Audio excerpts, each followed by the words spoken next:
Olá pessoal, nós estamos ainda aí na aula 6, não, aqui é a aula 7 já, né? Seria a aula 7. Nós estamos falando aí do regime político dentro dos princípios fundamentais do Brasil, né? da nossa Constituição. E eu estava falando do nosso regime, é um regime democrático, falamos da democracia indireta, falamos direta e falamos que o Brasil é uma democracia semidireta, porque tem mecanismos tanto de representação, escolhemos os nossos representantes e eles exercem o poder em nosso nome, mas também temos mecanismos de intervenção política de maneira direta. Então, por isso que nós somos uma democracia participativa semi-direta. Aí falamos que os mecanismos para que nós, povão, exerçamos o poder é a eleição, o voto, que é universal, secreto, periódico e direto. Falamos do plebiscito, falamos do referendo e agora nós paramos na iniciativa popular. A iniciativa popular é um mecanismo jurídico onde o cidadão ele pode propor projetos de lei. É o caso, por exemplo, da lei de ficha limpa. A lei de ficha limpa é um processo, é um exemplo de iniciativa popular. É um projeto de lei que parte não do deputado, não do senador, não do presidente. É um projeto de lei que parte da própria população, diretamente da população. Mas existem algumas características. O que pode ter numa iniciativa popular e que aparece em prova? A iniciativa popular ela só pode propor projetos de lei. Ela não pode propor emendas constitucionais.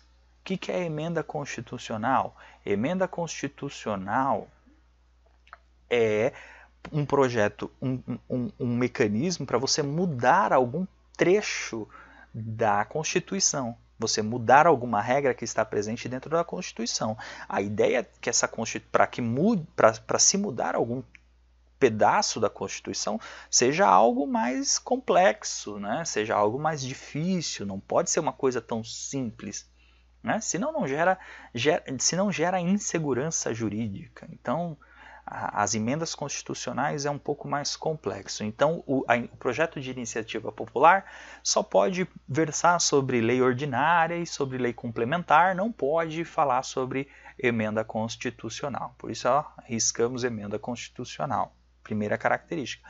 Às vezes a sua questão lá de concurso pode aparecer falando lá que um projeto de iniciativa popular traz uma emenda constitucional, assim, opa, tá errado, não traz emenda constitucional nenhuma, tá bom? Uma outra característica é que para um projeto de iniciativa popular de nível federal tem que existir pelo menos 1% de assinatura do eleitorado, 1% do eleitorado, não é 1% da população, tá? É 1% daquelas pessoas que podem votar e que estão em situação regular de voto. Então é 1% do eleitorado. E por que eu insisto isso? Porque aparece em questão, eleitorado. Aparece em questão falando que é 1% da população e que esse 1% da população tem que estar distribuído em 5 estados.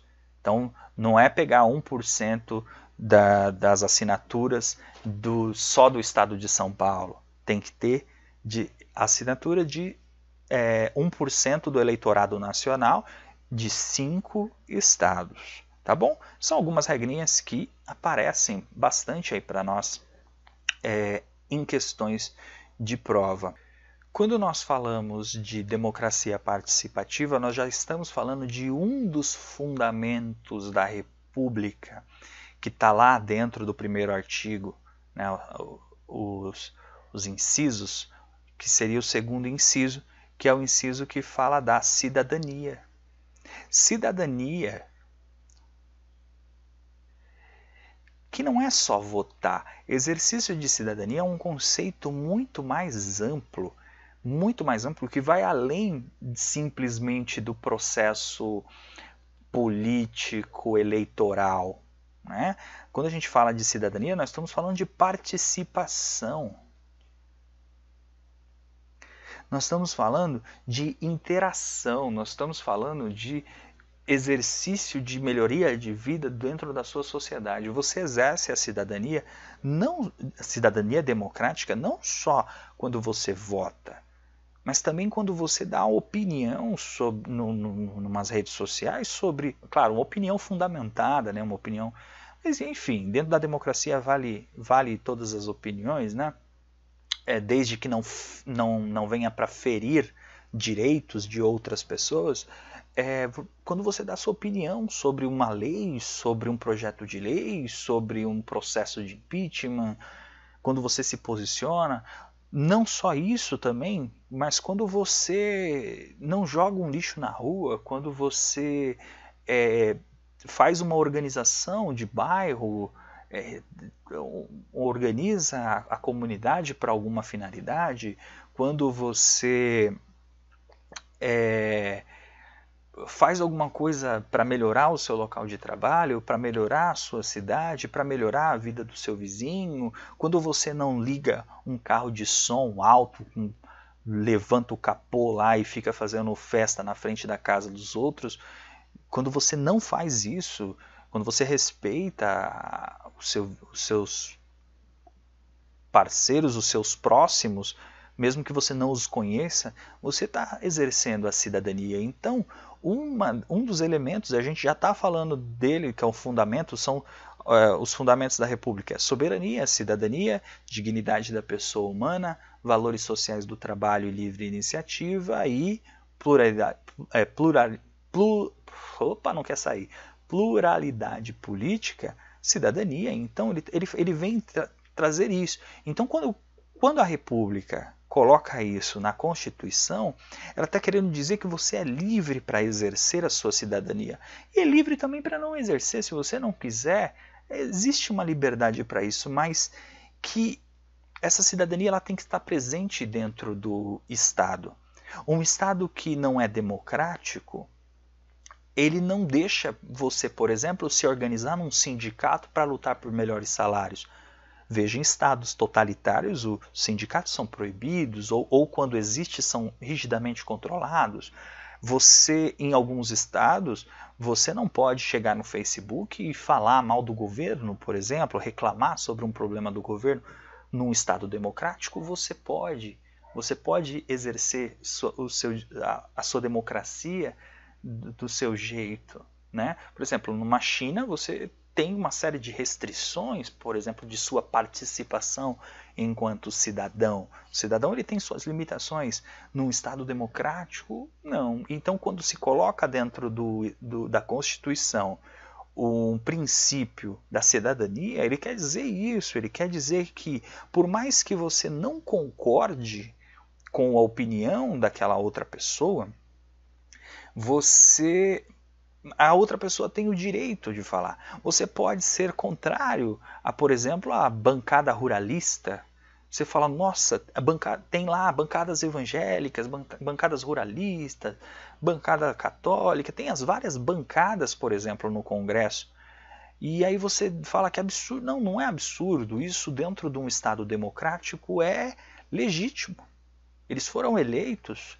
É legítimo que todos tenham a sua representatividade, mesmo que a gente não concorde com as decisões que eles tomem, né? Mesmo que a gente não concorde. É claro que o que eu estou falando não pode ser superior a outros direitos fundamentais que nós vamos ver ainda, que é a dignidade da pessoa humana, por exemplo. Uma pessoa não pode, usando a sua cidadania, a sua liberdade de expressão, ferir direitos de outras pessoas. Ser uma pessoa homofóbica, ser uma pessoa que agride religiões, ser uma pessoa que agride pessoas de outras etnias, ser uma pessoa racista, né, preconceituosa. Isso não dá o direito. A liberdade de expressão, ela não dá o direito da pessoa exercer essa liberdade de expressão ferindo o direito de outras pessoas. Então, mas que o que é importante nós chegarmos aqui à conclusão de que dentro dos princípios fundamentais, quando dentro de uma Constituição, que é a Carta Maior do país, você tem um princípio chamado de cidadania, quer dizer que você pode exercer essa cidadania para melhorar a vida social, melhorar a convivência social como um todo, não só através do voto. O voto é um dos elementos de exercício da cidadania. A participação político-partidária é uma das formas. Participar de um partido político é uma das formas. Participar do sindicato é outra. Participar de uma associação de bairro é outra. Não lutar pelo meio ambiente é outra. E assim vai. Tá bom? Então, ficamos aqui com essa primeira ideia de cidadania de uma maneira bem mais ampla. Então vamos falar agora, já vimos os 4 pontos que nós estávamos vendo desde lá do início, que é forma de Estado, forma de governo, sistema político, sistema de governo e regime político. Terminamos aqui essa parte.